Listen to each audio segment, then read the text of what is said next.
ચૂંટણી પૂર્વે બાઇડેનનો 5 લાખ ગેરકાયદે પ્રવાસીને નાગરિકતા આપવાનો પ્લાન. ભારતીયોને થશે ફાયદો.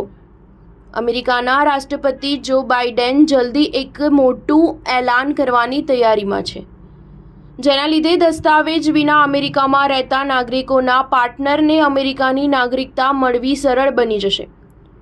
તેની મદદથી અમેરિકામાં રહેતા લાખો ભારતીયોને પણ ફાયદો થશે. માહિતી અનુસાર આ પ્રોજેક્શન એક ગેરકાયદે પ્રવાસીઓ માટે હશે જે અમેરિકામાં ગેરકાયદે રીતે રહે છે પણ તેમણે અમેરિકન નાગરિક સાથે લગ્ન કર્યા છે.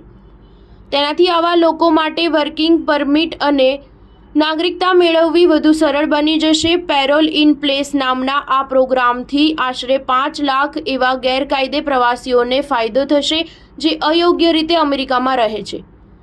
તેમને ડિપોર્ટ નહીં કરવામાં આવે. આ પ્રોગ્રામનો ઉદ્દેશ્ય દસ્તાવેજ વિના રહેતા ગેરકાયદે પ્રવાસીઓ માટે ગ્રીન કાર્ડ અને અમેરિકી નાગરિકતા મેળવવાની પ્રક્રિયાને સરળ બનાવવાનો છે. ગેરકાયદે દસ્તાવેજ ધરાવનાર પતિ કે પત્નીને અલગ અલગ બાબતોના આધારે વર્ક પરમિટ મેળવવાની પણ મંજૂરી મળી શકે છે, જો કે તેના માટે અમુક શરતોનું પાલન કરવાનું રહેશે. જેમ કે નાગરિકતા એ જ ગેરકાયદે અપ્રવાસીને મળશે જે અમેરિકન નાગરિક સાથે લગ્ન કર્યા બાદ ઓછામાં ઓછા 10 વર્ષથી અમેરિકામાં રહેતું હોય. તેની મદદથી એવા ગેરકાયદે અમેરિકામાં રહેતા અપ્રવાસીના બાળકોને પણ ગ્રીન કાર્ડ અને નાગરિકતા મેળવવાની તક મળશે જેમના માતા કે પિતાએ અમેરિકન નાગરિક સાથે લગ્ન કર્યા હોય. સ્ટાર ન્યૂઝ 7 હંમેશા સચ્ચાઈની સાથે.